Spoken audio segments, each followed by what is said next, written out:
the Ashcroft family's monthly dinners were far less about cuisine and far more about financial showmanship. This evening at the expansive estate beyond Napa Valley, guaranteed to be particularly insufferable. I assumed my customary position near the hearth, silently watching while my relatives battled to determine who could boast the most loudly. "Just purchased a ranch in Jackson Hole," Preston announced, swirling his wineglass, "right beside the gentleman who possesses half of Silicon Valley." "Please," scoffed Cassandra, opening her designer purse with dramatic flair. "We just finalized a vineyard in Tuscany, private Mediterranean access. You simply cannot assign a value to that caliber of vista." I concealed my grin behind my glass of iced tea. If only they understood. "Nora," Aunt Evelyn's voice sliced sharply across the dining table, "you've been remarkably silent." Preston leaned forward, his artificial sympathy evident. "We were simply curious about your housing arrangement, and there it was." "What about it?" I concealed my smile behind my glass. I replied, placing down my drink. "This confined duplex in Portland," he stated. "Still leasing, correct?" "The one on Alder Street?" Cassandra contributed, feigning astonishment.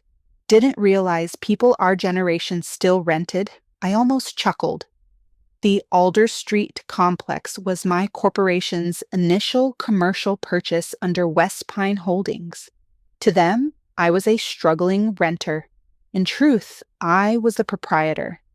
"I appreciate the space," I responded steadily. "You're 35, sweetheart," Evelyn added with a condescending smile. "It's time to mature, purchase something substantial." Substantial? Try a $1.8 billion portfolio of multifamily structures, commercial towers, and yes, Ashcroft Plaza, the very property where they assembled monthly. 6 months prior, I acquired it discreetly through a private equity division. They'd never connect to me. "I've managed adequately," I replied. Preston smirked. "You cannot even afford a mortgage." I reclined and allowed them to continue speaking, because shortly the lease renewal would arrive at their desk and they'd discover whose signature would appear on the letterhead. Dad finally looked up from his wineglass. Now, Preston. Not everyone's fortunate with your keen intuition." Nora selected her direction. Aunt Evelyn chimed in with a sigh.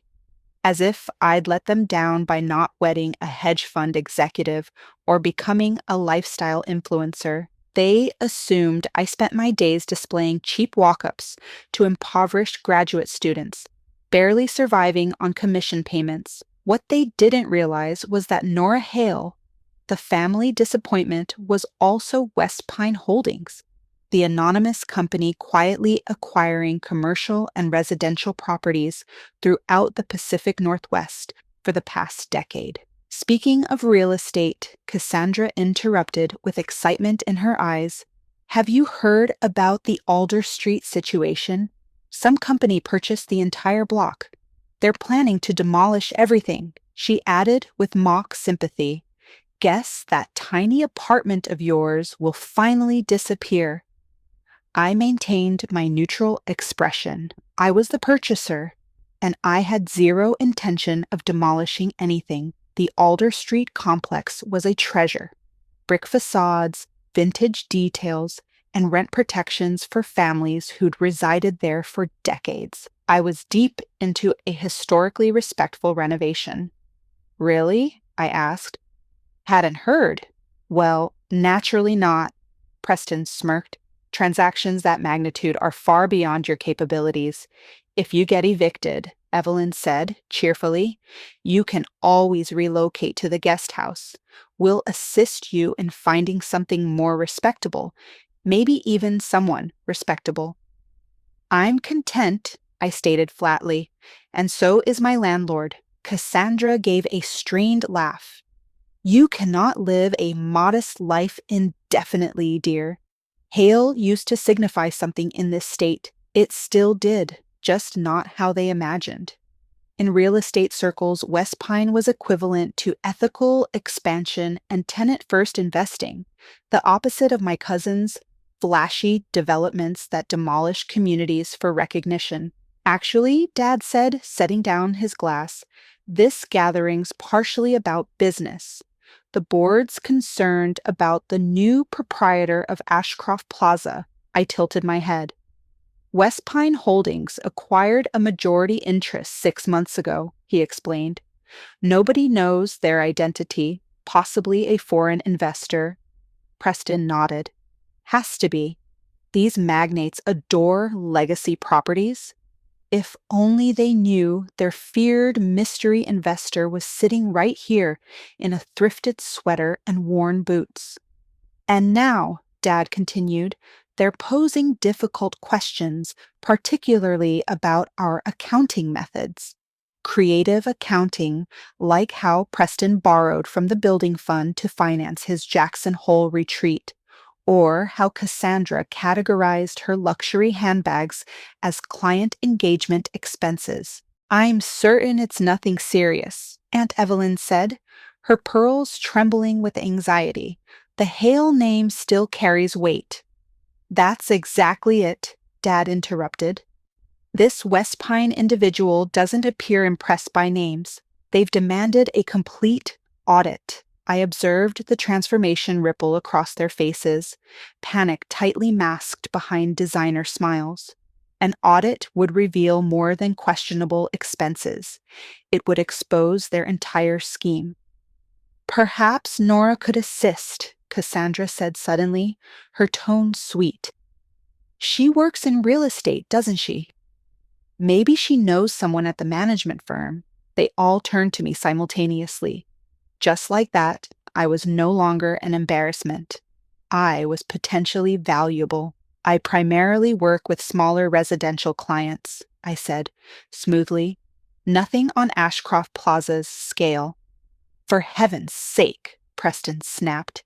You cannot even help your own family. Mom gave him a cautionary look, but her silence spoke volumes. Even Dad was back to scrolling, uninterested in defending me. They had no concept how helpful I was about to become, just not in the manner they hoped.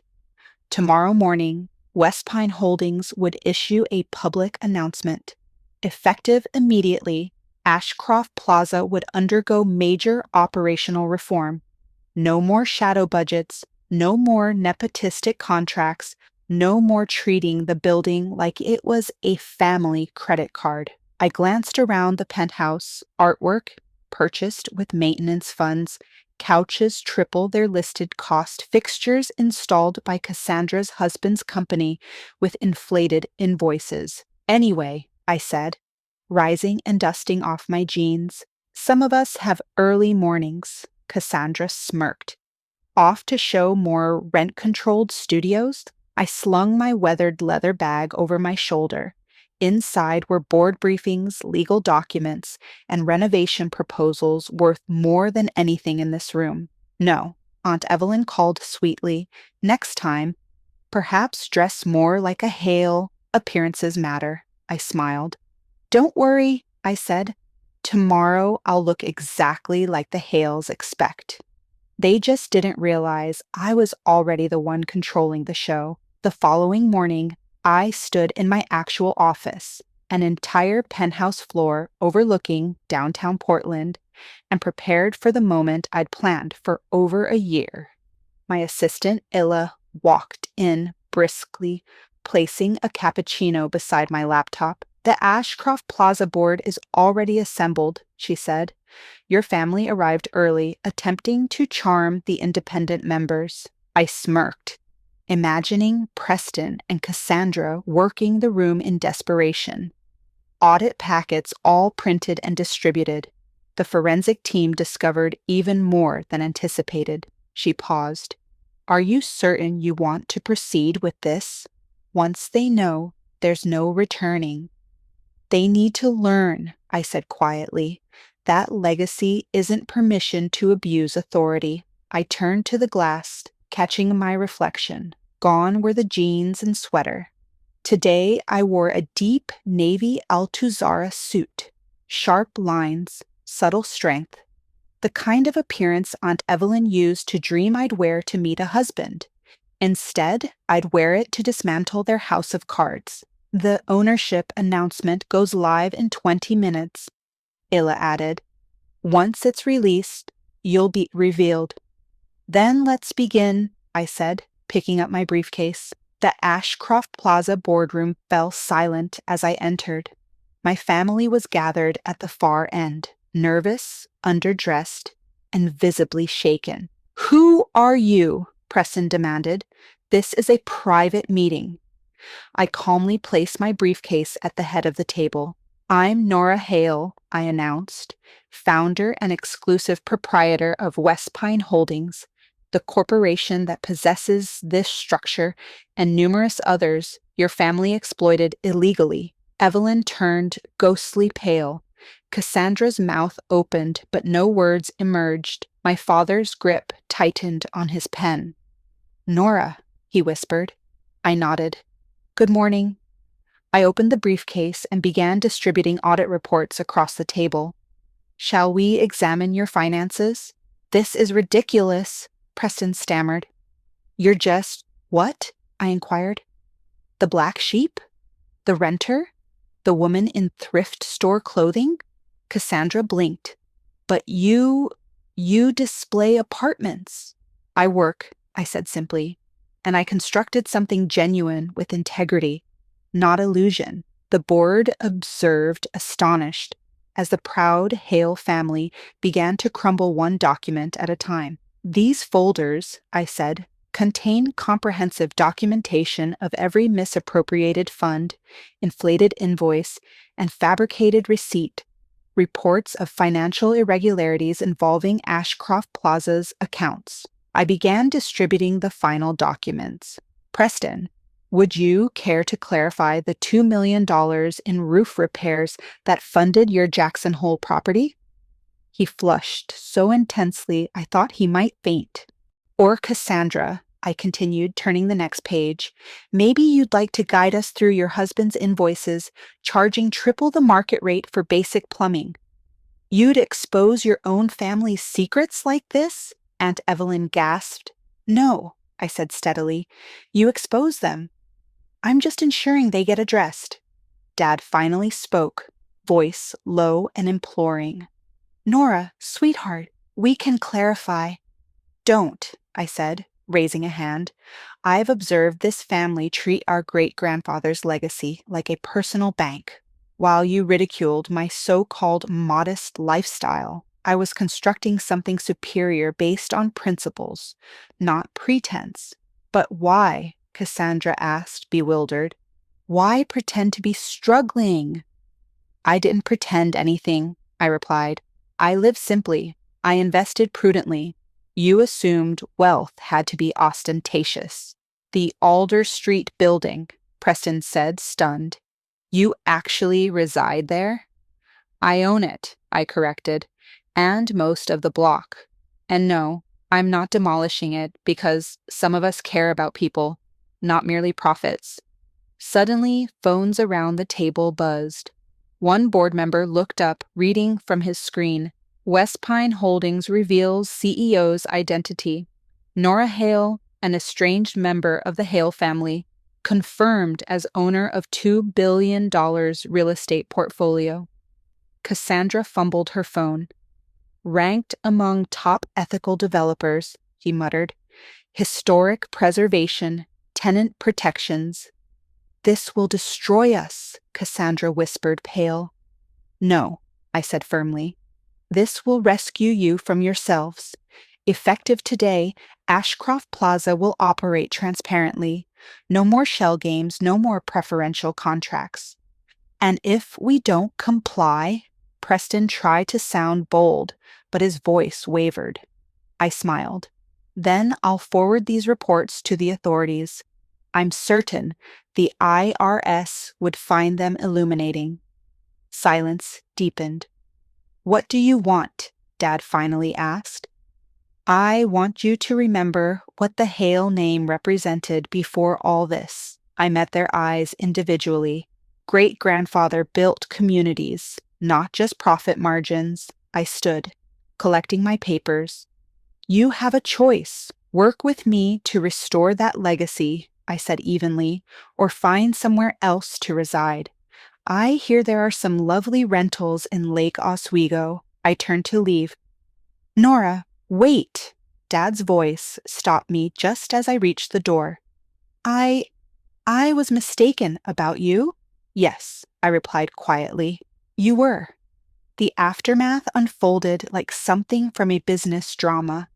The media couldn't get enough of the hidden heiress of Portland who'd quietly built a real estate empire and dismantled her family's illusions in one board meeting. Aunt Evelyn resigned from 3 local boards, too embarrassed to show her face. Cassandra's husband's firm collapsed within weeks of the audit release, but not all of it was bitter. Preston, finally facing genuine consequences, enrolled in a public university's real estate program. Cassandra began volunteering at a transitional housing shelter downtown. She told me later it gave her more fulfillment than her gallery openings ever had. And Dad, he asked to learn the business. Not as a father reclaiming authority, but as a student.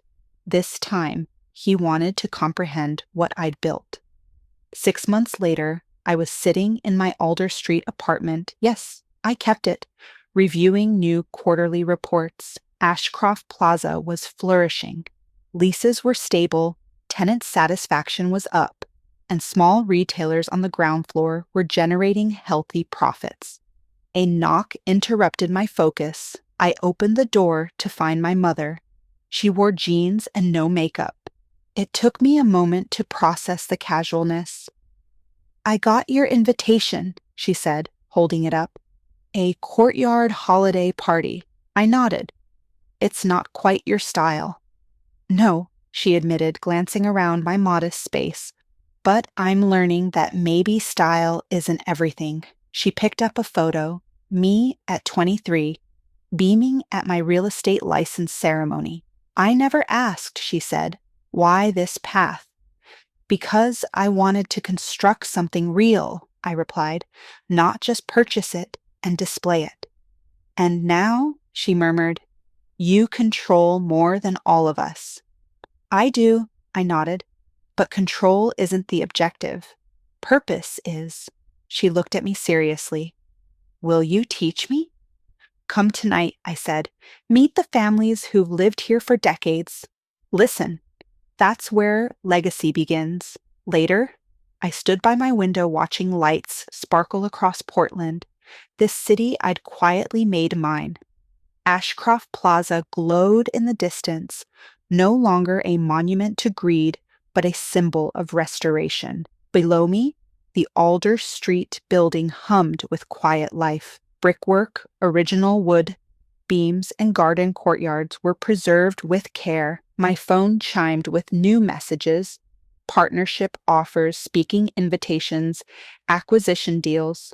West Pine Holdings was in high demand now, but I kept my schedule manageable, my routine grounded. Success to me wasn't about overshadowing my past. It was about building something that mattered, something that would endure. Sometimes the person they pity becomes the one they must learn from. And sometimes the best kind of triumph doesn't roar, it endures. A week later, at the Alder Street holiday party, I stood by the garden fountain, watching my family adapt to a world they once dismissed. Mom sat beside Mrs. Lopez, a tenant here for 38 years, listening with genuine interest. Preston helped string lights with Mr. Keller, a World War II veteran and longest-term resident. Cassandra laughed beside a table of children icing sugar cookies. Slowly, they were learning real wealth isn't in what you can flaunt. It's in what you preserve, what you share, what you elevate. Dad joined me near the cocoa table. You know, he said, your great-grandfather believed buildings should shelter hearts, not just wallets. I nodded. I found his old ledgers, handwritten notes about protecting tenants. We forgot that. He looked at me. not like a daughter who'd gone astray, but like someone who'd carried the torch he'd dropped. You could have destroyed us. Never the point, I said, watching a little girl twirl under the fairy lights. I wanted to build something that would outlast me. And sometimes the greatest success isn't in proving them wrong. It's in offering them a better version of right. If you've ever been underestimated, overlooked, or quietly counted out, then maybe you see a little of yourself in me. I didn't set out to prove anyone wrong. I just wanted to build something real, something that couldn't be taken away because it was rooted in values, not vanity. If my story moved you, I'd love to hear your thoughts. Drop a comment below. What would you have done in my shoes? What have you built in silence while others doubted you? Let's talk about it. Let's give each other credit for the quiet work, the long nights, the tough choices. And if you're facing a moment like I once did, when the world expects nothing from you, don't shout louder, just build stronger. You don't need approval to begin. You need purpose and consistency. The rest will come. Support this journey by subscribing to the channel. There are more stories ahead about resilience, redemption, and redefining success on your own terms. Because legacy isn't what you inherit, it's what you create. And sometimes the best revenge is not revenge at all. It's becoming exactly who they said you couldn't be. So subscribe, stay with me, and let's build something that lasts.